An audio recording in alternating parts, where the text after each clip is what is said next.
Da, da, da, da. Oh my god, I love coffee. I love coffee.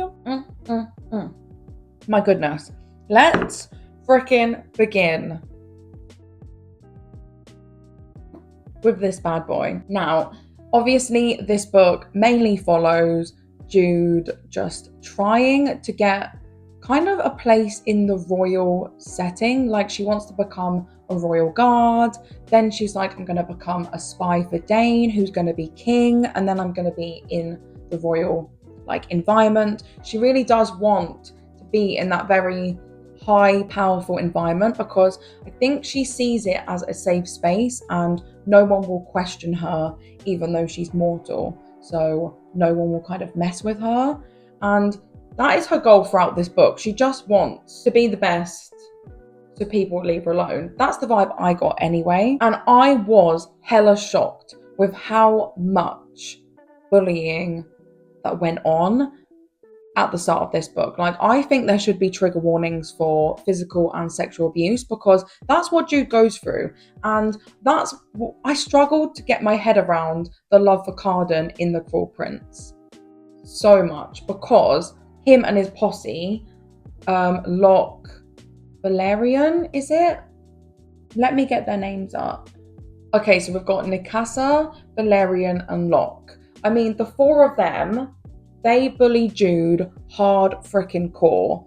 Like the scene where she takes the fruit and they make her undress, that actually broke me. I actually struggled to read those chapters. And then when Valerian told her to jump out of the building, when he tried to glamour her, when she was shoved with her twin sister Taryn, spoiler, but I hate her. But when she got chucked in the lake, all of that, she goes through hell. And I know we find out that Cardan isn't the ringleader we think he is. We do find that out. But he was still complacent. He still took part in it. Yes, he wasn't the worst, as in he didn't try and murder her, but that shouldn't be the standard. And just because you've gone through trauma and abuse in your life doesn't mean it warrants you and forgives your behavior to do that to someone else. So I did struggle with him in this book. Now, quickly going through my thoughts and feelings because I don't want to be here for 10 minutes on each book because that will be so long for you and probably quite boring. But some of the things I enjoyed, I really loved it when she joined Dane and she became one of his spies. I was gagging to find out what they were going to call her. And I mean, Queen. It was such a good freaking name. Definitely with the whole chess pieces, analogy. I freaking loved it. It was so good. And obviously she meets the roach, the ghost, and the bomb. And that's what I mean in terms of her found family. Obviously, I think it gets a bit more found family in the second book, but she's finally feeling like she's getting looked at as not mortal and treated with respect, learning skills, feeling like she has people that will have her back, etc. And I'm glad she found that, even if it was just a little bit in this book. Obviously, Dane ended up being an absolute a-hole when he made her stab her hand.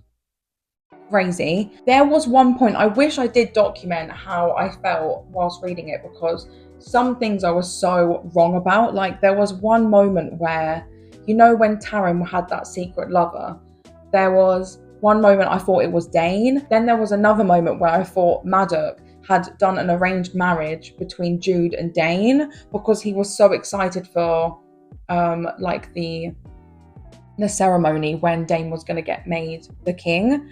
And I was thinking, shit, what if he actually makes Jude queen and then she's a freaking queen? I was completely wrong. I didn't expect it when Valerian came and snuck into her room. He's an absolute idiot. But let's quickly get on to her family relationship. So I understand her love-hate relationship with Maddox. That is, I can't imagine what she has to go through living with her parents' murderer, but then also it's the man that's given her everything she could want in a way. Then obviously her relationship with her stepmother's a bit odd. She thinks she hates them, but then I feel like the stepmother doesn't care for them, but doesn't want harm to come to them.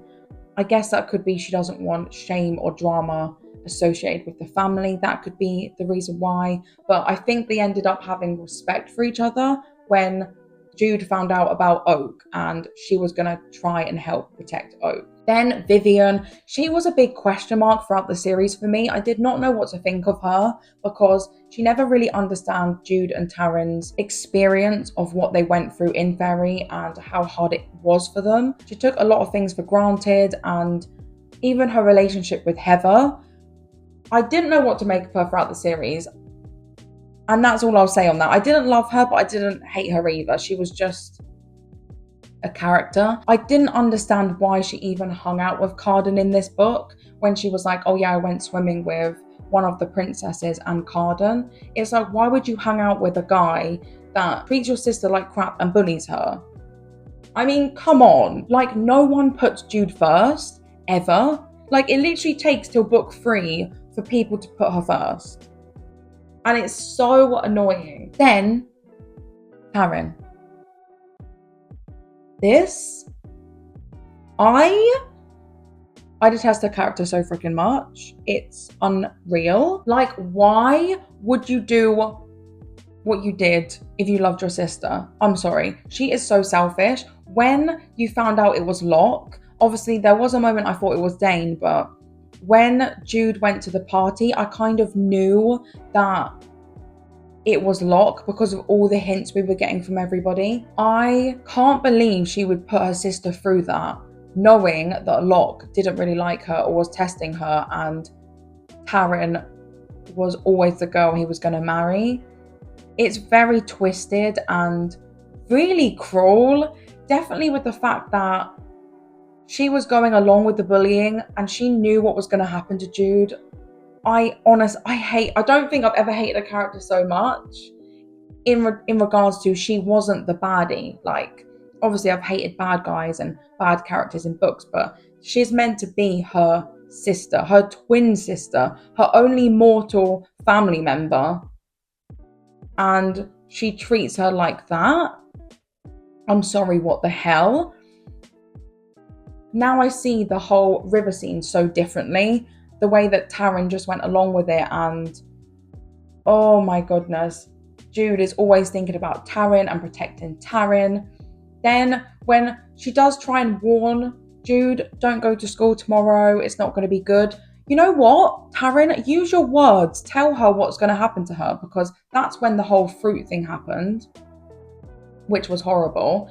But then what hit the nail in the coffin for me was when Valerian tried to kill her at school. Like, Jude falls asleep in class, and then Valerian wakes her up, has taken her, like, whatever that thing she has to wear to not be glamoured. Obviously, she can't be glamoured because of the deal she's made with Dane. He ends up asking her to jump out of the freaking window. Taryn was in that class. Like, Taryn was there, and she just left her sister. She is scum. I hate her. Then, after everything, when Jude's like, I want to battle you, let's duel, the amount of spiel and selfish stuff that Taryn says to Jude during that fight is absolutely ridiculous. My mouth was on the floor. Jude is generally angry at Taryn for valid reasons, but Taryn is never angry at Jude for valid reasons. Now, on to Cardan and Jude. I have to say it. What the hell is that note? Jude. Have you seen that TikTok where someone's played like the audio book saying Jude? It just sounds crazy. And I don't feel like the note was ever explained properly. Like, was it purely because he hated her so much because he lusted after her so much? Like, was that it? Was that the only reason behind the note? I don't know. That was so funny. And then obviously after there was some trust between the two, Jude betrays Cardan and crowns him king. I saw that coming. That wasn't surprising to me, mainly because the second book is called The Wicked King, and she calls him wicked and cruel throughout the first book. But I don't feel bad for Cardan. I don't. Because Jude does this to protect her brother, Oak. Yes, it's also because she wants to be in power, etc. I'm not saying that that's not an underlying cause of it, but there is a main reason, and it is for Oak. So I don't feel bad for Cardan. Like, why should she trust him? The trust hasn't been built yet, so he should have seen it coming. And that leads us to The Wicked King. I absolutely love this book. Obviously, we have Jude, who is the puppet master. She's the one calling the shots because she's made that 1 year and a day or whatever. I can't remember the exact specifics, but she's made that deal with Cardan that he has to basically do her bidding and not bring harm to her and basically do what she wants. And Cardan's just on the throne being the face of being king of fairy. I was pretty shocked that she used this deal because she's gone through glamoring and she doesn't like it, but then it's kind of her way to glamour Cardan because she can make him do whatever she wants. However, Cardan's smart as hell and he's able to get out of a lot of things that she wants to do. I still felt bad for Jude in this book. I mean, she has the weight of the world on her shoulders. Jude just has to continuously degrade herself in a way, like when she had to be the queen and dance in that ragged dress with Cardan. Like, he enjoyed her being in pain. He does. Even though he tried to warn her and be like, don't come to this party, it's not like he stopped it, and he could have. Cardan, again, is just so bratty. I really wanted to see his character move a bit quicker in this book. He was just that childish player who was throwing his toys out of the pram. Again, though, his whole family just got murdered. Whether he liked them or not, it's not a nice situation, so I can give him that. I think the banter between Cardan and Jude definitely went next level in this book. Loved it. But I will say the intimate scenes between them, they do come out of nowhere. And I will say that for every single book. Like, I think there could have been better tension and build up to those intimate scenes because they just happened. Like, it was like, bam, they're getting intimate. And I was like, oh, okay then, this is happening. But then again, even after the intimate moments, their relationship didn't really change. And that's what I found most odd. Like, yes, she wanted to avoid him. She felt differently about him. But it kind of was like they went back to normal. Now, Jude is kind of the ringleader of the spies now. Even though they're not devoted to her, they are devoted to Cardan. They have accepted Cardan as their king. Well, most of them. Cough, cough, ghost. I guessed it would be him that had betrayed her purely from his odd behaviour. But then I did question whether it would be Taryn being the main betrayer, but that wasn't the case. I enjoyed the royal scheming and the setting in the palace and how Jude navigated the book in terms of like being the spy, but then also having to make all the shots, but then also having the enemy of Maddox and also trying to control Cardan. But then also trying to have a relationship with her sister, and then also trying to protect Oak. Like, this girl is going through it, and I wish she trusted more people, but I understand why she doesn't, because again, nobody puts her first. Now, I know people might say, well, Cardan did when he got her out of the undersea, making that deal, but I don't think that was enough. And it was such a fleeting moment. I'm going to go back to Taryn. She sucked ass in this book again because she doesn't really apologize. She then obviously marries Locke and then she betrays her at the end. She is trash. She is a trashy sister and no one can change my opinion of that. The fact that Jude nearly gets murdered in the forest by Locke, those scenes, I was so freaking stressed. Then she didn't want to tell anyone because she didn't want to ruin Taryn's wedding day. She also knew that Taryn wouldn't believe her what if she said it was Locke. Then literally on her sister's wedding, she gets betrayed by ghosts. Then she gets taken to the undersea. The way she's tormented down there was, again, horrible. She is surviving and treading on water at this point. But I did like the fact that obviously Cardan fought for her, got her back. Kind of the same as Maddox. He did care about her safety in that moment. But then I was instantly disappointed because she was banned from seeing Cardan. She is trying to get her strength back, and she is left out of all of the royal politics. She's alone again. It's like she's going back to square one in The Cruel Prince, and I found that quite sad. But once she finally gets back to Cardan's side, freaking Cardan gets poisoned, Jude kills Balkin, they spend a night together, they get freaking married. That was like boom, completely getting married purely for like political reasons. Obviously they do like each other, but they're not admitting that yet. And then Cardan freaking, what is the even terminology, abolishes? What is the word? You are denied. No, what is that word? Exiled. She is exiled and she's not allowed to be back in Ferry until it's annulled or whatever. I wanted to throw my book out of the window. I did not see that coming. I was like, what the hell are you doing, Cardan? What are you doing? I actually filmed a clip. It's the only clip I filmed during reading the series, but here it is. I've just finished The Wicked King, and I just quickly need to say, I hate Cardan so much, and if I ever end up liking him, everyone loves this man. Why?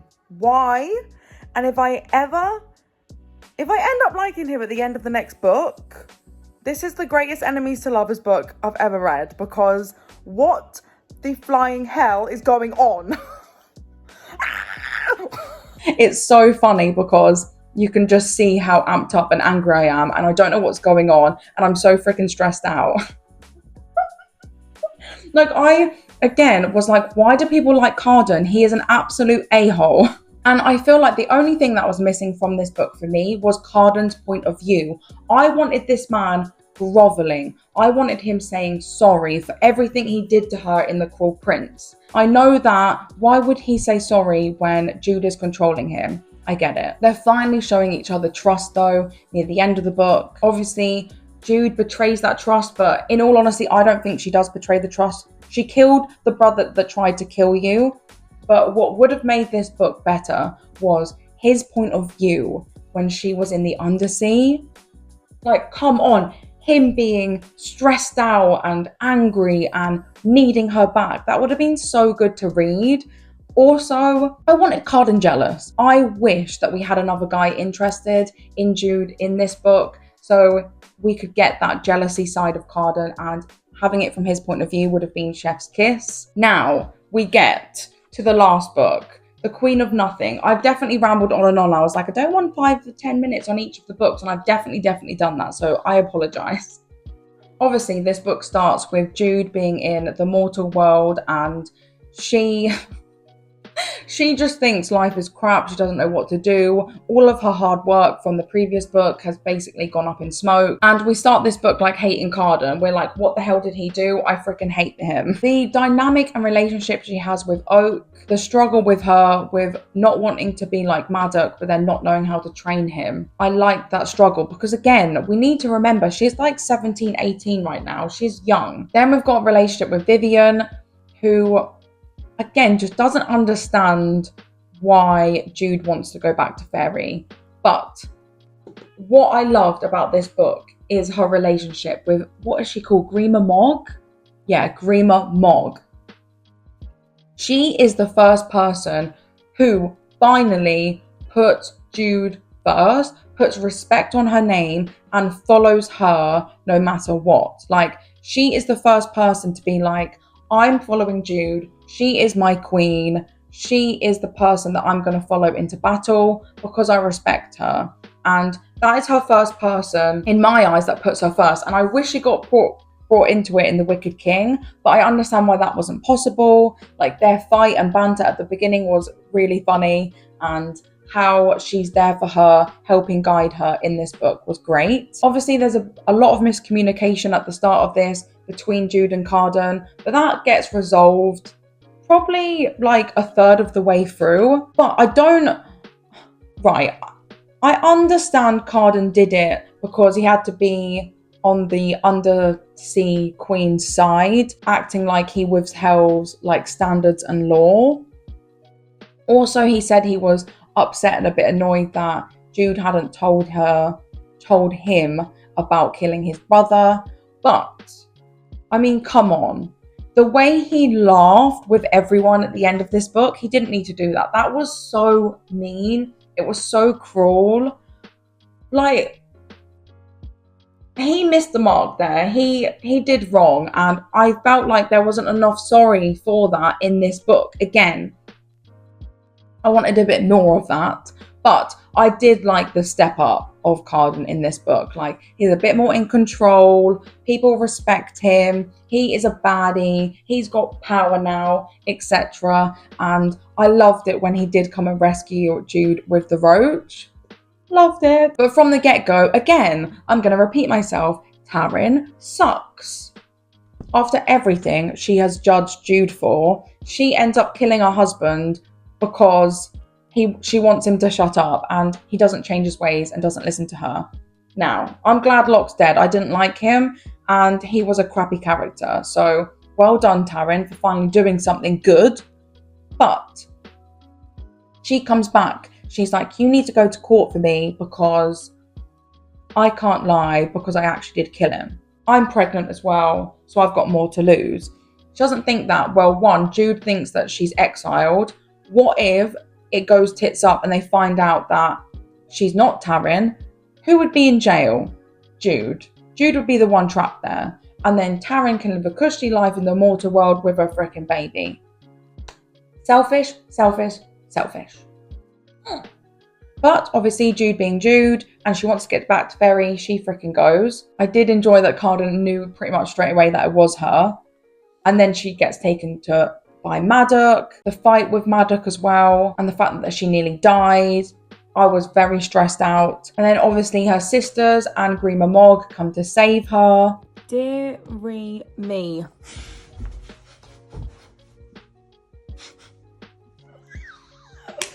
Okay, future editing Ashley coming into the video now, because I had more than like 20 minutes left of film where I finish off the Queen of Nothing, and then I do a little overview of what I thought of the whole series, like spoiler edition. But I was testing out this new microphone, which I hate and I will not be using again. This was the second video I've used it in, and it's just not working out for me. But something must have ran out with the microphone, so the rest of the content just had no sound. So this is future me in panic mode, because it's meant to be going up tomorrow morning. I'm at my parents'. I don't have any of my equipment. Obviously I look so different, etc. So I don't want to lose out on all the editing and all of the content I've already put into this video. So I'm going to quickly finish off the Queen of Nothing, but very quickly. Like, it won't be as in-depth as the previous two books, so sorry about that. We win some, we lose some, and this is just me still learning how to make content for you guys. Anywho, I've also had like 2 glasses of wine, so I'm feeling a bit... Anyway, so I just got to the fight with Maddock, and I want to know people's opinions.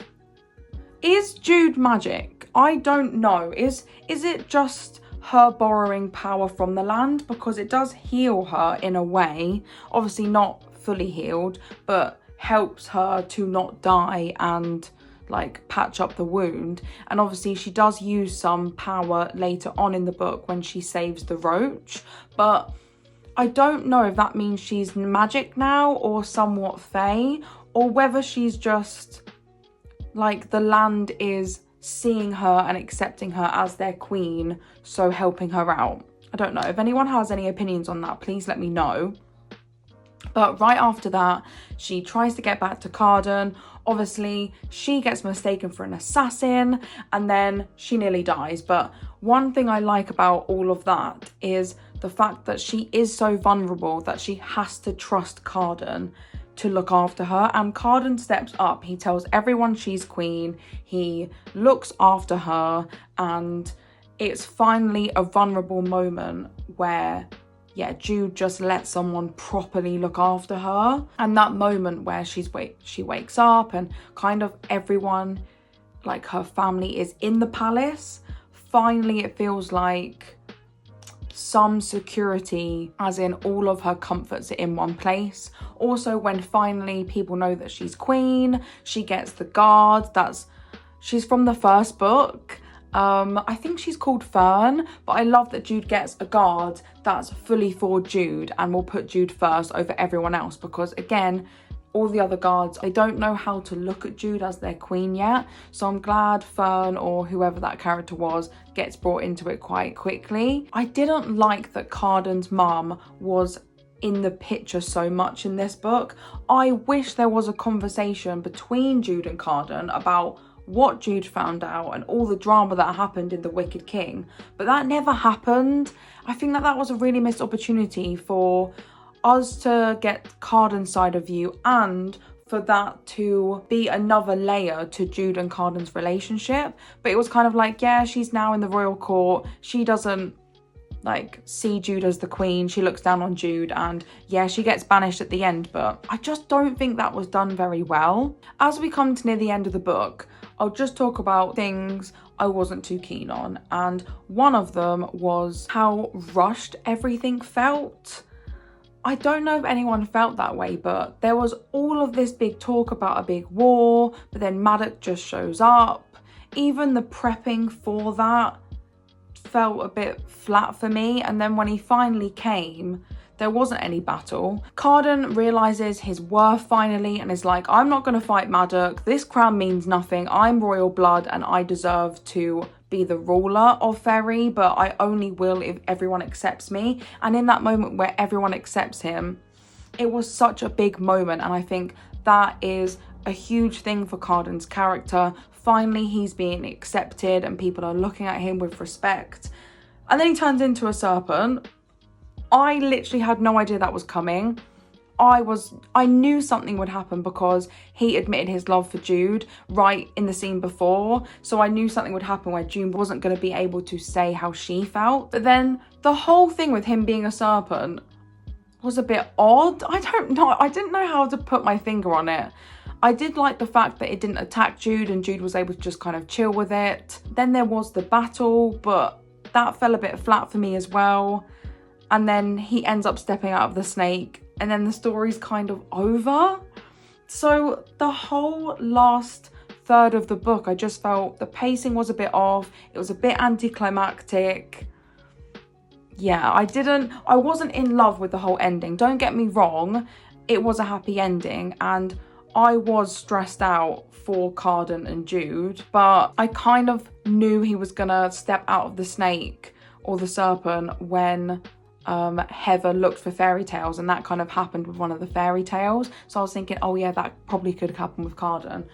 Anyway, Jude was a step behind in this whole book. I think this was Jude's weakest book, and that was frustrating for me. Definitely in terms of Jude at the end, like not knowing what to do with Cardan and having that sway. I just wish she worked out how to get Cardan out. That would have been a better moment for me, I think. And I just felt there was so much filler in those last scenes, with the fact that, was she going to use the saddle thing? I mean, it was obvious she was never going to put that on Cardan and control him. But then she took hair from Maddox and hair from that teeth guy, implying that she was going to use that to control both of them with this saddle thing. But then she's like, oh yeah, I'm not going to do that. So it's like, why even talk about the fact that she was going to do that? I just think there was so much fluff. Then the main thing was just the relationship and the romance between Cardan and Jude. Oh, I just found so disappointing in this book. I mean, we've had 3 books of enemies to lovers, push, pull, like so much friction, and we get like a half page, if that, confession from Cardan about his love for her. Then we get like a page and a half of Jude confessing her love for him. And then that's and that oh, my voice is gone. Mine's probably not the best thing. Anywho, even when they finally sleep together, that moment was so random. Like, they were at a ball beforehand and then it randomly skips to them getting intimate. But then at the ball, they didn't speak, there was no tension. And so it just felt very like a chapter just placed in there very randomly. Like there was a missed opportunity of them flirting at the ball and having long like looks at each other or something. And then even when they did sleep together, their relationship didn't change for me much. And I wish the story ended with us just knowing that they had a happy ending long term. Like I wanted a 20-year time jump or something at the end, and we find out they've had a great 20-year reign. They're really in love. Something more, because even after she confesses his love for him, all we get then is the sentencing of everyone and then a little clip of them visiting the mortal world, and that was not enough for me. I just wanted that little bit more. After 3 books, I just wanted that little tiny bit more. If I quickly talk about the sentencing, like the whole thing with Maddox, was that enough for everything he did? Like he nearly killed Jude. I guess him being banished was a significant punishment. Then I didn't mind the masks being awarded to the spies and the fact that Roach and the bomb like held hands, so you knew that they were together. That was really sweet. I do not care about the ghost longingly looking at Taryn. I do not care about Taryn's happiness. I do not want her to be with anyone. And the ghost betrays Jude as well. So maybe they're a match made in heaven, both betrayers. And then I did guess that there was going to be more to Oak and that Queen of the Teeth, I think it is.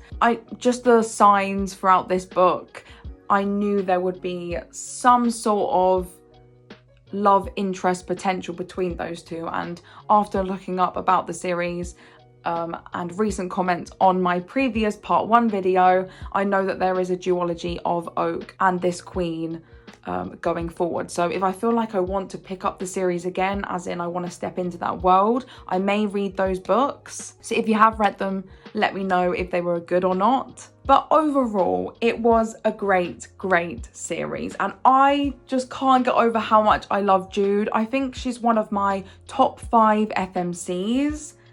She's just a badass, and just everything she goes through,